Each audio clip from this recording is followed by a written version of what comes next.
Raoult's law in case of A gas liquid solution. Actually मैं आपको बताऊं कि राउल्ट्स लॉ जो है इसको हम लोग हेनरीज लॉ का एक स्पेशल केस भी कर सकते हैं। कैसे कर सकते हैं ये आज के वीडियो में आपको क्लियर होगा। तो चलिए जरा एक बार हेनरीज लॉ को रिकॉल करते हैं एंड देन फिर हम देखेंगे कि दोनों में क्या सिमिलरिटीज हैं और क्या डिफरेंस है। तो आइए, अगर हम हेनरीज लॉ की बात करें तो हेनरीज लॉ में हम लोगों ने समझा है, हम लोगों ने जाना है कि अगर हम कोई गैस लिक्विड सॉल्यूशन प्रिपेयर करते हैं तो उसमें जो सॉल्वेंट होता है वो लिक्विड होता है और उसमें जो सोल्यूट होता है वो गैस होता है।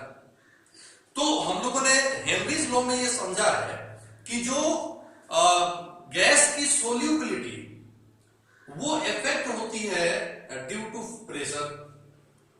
तो हम लोगों ने वहां पे उसको एक फॉर्मुलेशन के थ्रू समझा था कि अगर हमारे पास कोई गैस है जो कि किसी लिक्विड में डिसॉल्व है तो वहां पे जो प्रेशर होगा गैस पर, गैस का, वो will be equal to KH into X, यानी कि जो प्रेशर होगा वो प्रोपोर्शनल होगा किसके, मोल फ्रैक्शन ऑफ द गैस। ये हेनरीज लॉ कहता है। और KH क्या है तो आप जानते हैं, इसको हम लोग कहते हैं कि हेनरीज कांस्टेंट यानी हेनरी का नियतांक। तो हेनरीज लॉ कहता है कि अगर किसी गैस को हम किसी लिक्विड में डिसॉल्व करते हैं तो उस गैस का जो प्रेशर, वो प्रेशर जो है वो डायरेक्टली प्रोपोर्शनल होगा to the mole fraction of the gas. या in other words you can say कि जो प्रेशर है जिसके वजह से वो गैस डिसॉल्व हो रही है इन द लिक्विड, प्रेशर को बढ़ाने पर, मतलब गैस के ऊपर जो प्रेशर है वो जितना बढ़ेगा उतना ही ज्यादा उसकी सोल्यूबिलिटी भी बढ़ेगी, इंक्रीज होगी। तो ये हम लोगों ने डिस्कस किया था हेनरीज लॉ में। अब आइए जरा इसको हम ट्राई करते हैं to connect with Raoult's law कि राउल्ट्स लॉ इस केस में क्या करता है, गैस लिक्विड सॉल्यूशन के केस। तो राउल्ट्स लॉ जब हम लोग पढ़ते हैं तो राउल्ट्स लॉ स्पेशली जो डिस्क्राइब करता है वो वेपर प्रेशर को डिस्क्राइब करता है in a solid liquid solution और लिक्विड लिक्विड सॉल्यूशन और गैस लिक्विड सॉल्यूशन। तो अब हम लोग जरा इसको समझने की कोशिश करें कि ये क्या करता है, जो कि हम लोग समझ भी चुके हैं। ये कहता है कि अगर मान लीजिए कि हमारे पास कोई सॉल्यूशन है तो उसमें जो वोलेटाइल कंपोनेंट है, उस वोलेटाइल कंपोनेंट के द्वारा जो जेनरेटेड वेपर्स हैं, जो कि एक फॉर्म है गैस का, वेपर्स जो होते हैं वो क्या होते हैं, वो भी गैसियस फॉर्म में होते हैं। तो जो वेपर्स हैं उनके द्वारा जो प्रेशर पुट किया जा रहा है on the surface of the liquid, okay, on the surface of a liquid, वो डायरेक्टली प्रोपोर्शनल होगा टू द मोल फ्रैक्शन। और इसको हम लोग फॉर्मुलेशन के थ्रू समझ चुके हैं कि इसको हम लोग ऐसे लिख सकते हैं, P is equal to P0 into X। अब P क्या है तो ये है पार्शियल प्रेशर या पार्शियल वेपर प्रेशर जो कि सरफेस पे डाला जा रहा है, और P0 क्या है तो ये भी वेपर प्रेशर है बट ये इन द प्योर फॉर्म है और ये इन द सॉल्यूशन है, और यहां पर X क्या है तो मोल फ्रैक्शन। तो अब आप देखेंगे कि अगर हम लोग इसको जरा एक फिगर के द्वारा समझने की कोशिश करें तो सपोज हमने एक लिक्विड ले लिया, ये हमने एक लिक्विड ले लिया, ये क्लोज्ड कंटेनर है। तो ये जो लिक्विड ले लिया तो इसमें अगर ये जो लिक्विड है इसमें अगर कोई वोलेटाइल कंपोनेंट है या ये भी वोलेटाइल है तो ये वेपर्स जनरेट करेगा। तो ये जो वेपर्स जनरेट करेगा यही जाकर के सरफेस से टकराते हैं और ऊपर जाकर के कंडेंस होते हैं, और कंडेंस होने के बाद फिर वो नीचे की ओर आते हैं और इस पर जब गिरते हैं तो वो एक प्रेशर जनरेट करते हैं, और वो जो प्रेशर है उसी को हम लोग वेपर प्रेशर कहते हैं। तो उस वेपर प्रेशर को हम लोग जो है मेजर करते हैं by the help of Raoult's law. और ये हेनरीज लॉ जो है वो कहता है कि अगर ये कोई गैस है और ये गैस जो है अगर ये डिसॉल्व करनी है किसी लिक्विड में तो इसके ऊपर प्रेशर होना चाहिए, और ये जो प्रेशर है आप ऑफ द गैस है वो उतनी बढ़ेगी। यानी कि इस गैस के ऊपर जो प्रेशर लग रहा है वो गैस जाकर के फिर प्रेशर कहां डाल रही है, सरफेस पे, और इसके वजह से जो है इसकी सोल्यूबिलिटी क्या हो रही है, इंक्रीज हो रही है। तो अगर आप इसको ठीक से समझें तो ये जो दोनों लॉज जो है वो डेफिनेटली है ना एक ही तरफ इशारा करते हैं, इन अ सेम डायरेक्शन इशारा करते हैं। यहां पे भी अगर वेपर्स जनरेट हो रहा है तो वो प्रेशर अल्टीमेटली कहां आके डाल रहा है, सरफेस ऑफ द लिक्विड।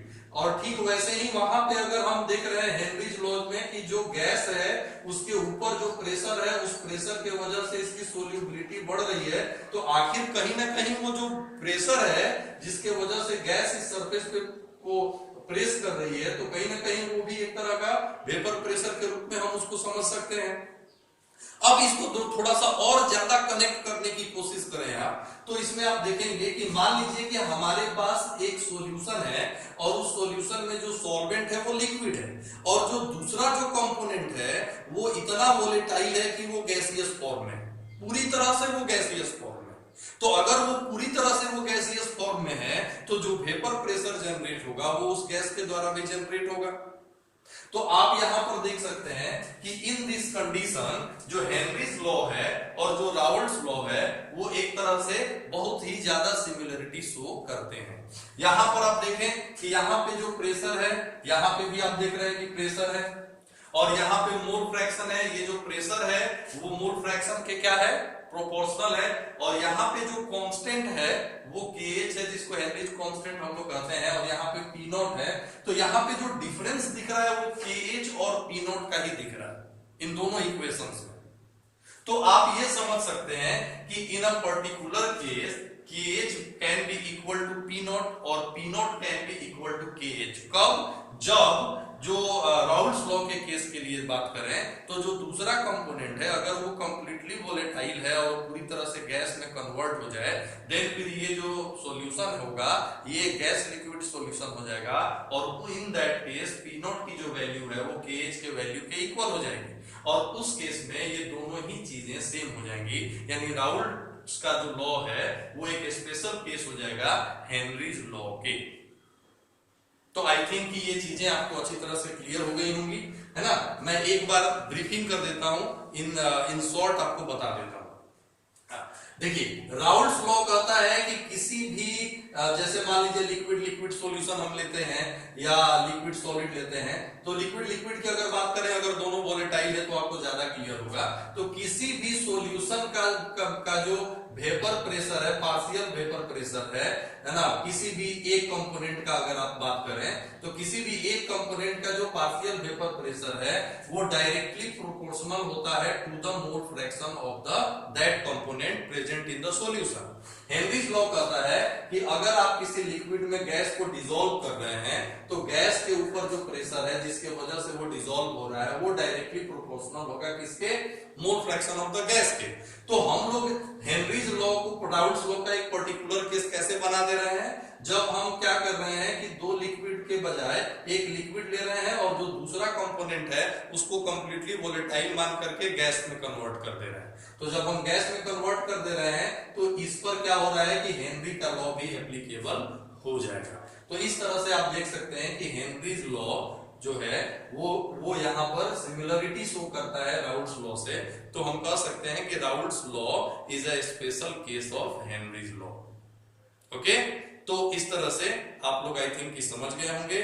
और अब आगे बढ़ना है हम लोगों को, और जब हम आगे बढ़ेंगे तो उसमें हम लोगों को पढ़ना है ideal and non ideal solution.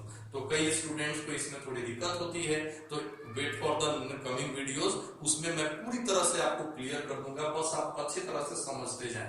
देखिए साइंस या केमिस्ट्री या फिजिक्स, आप बायोलॉजी जो भी ले लें, ये समझने का सब्जेक्ट है। तो आप जितना अच्छी तरह से समझने की कोशिश करेंगे आप इसमें उतने अच्छे होते जाएंगे। तो my best wishes are with you, और वेट कीजिए नेक्स्ट वीडियोस का। मिलते हैं, बाय बाय।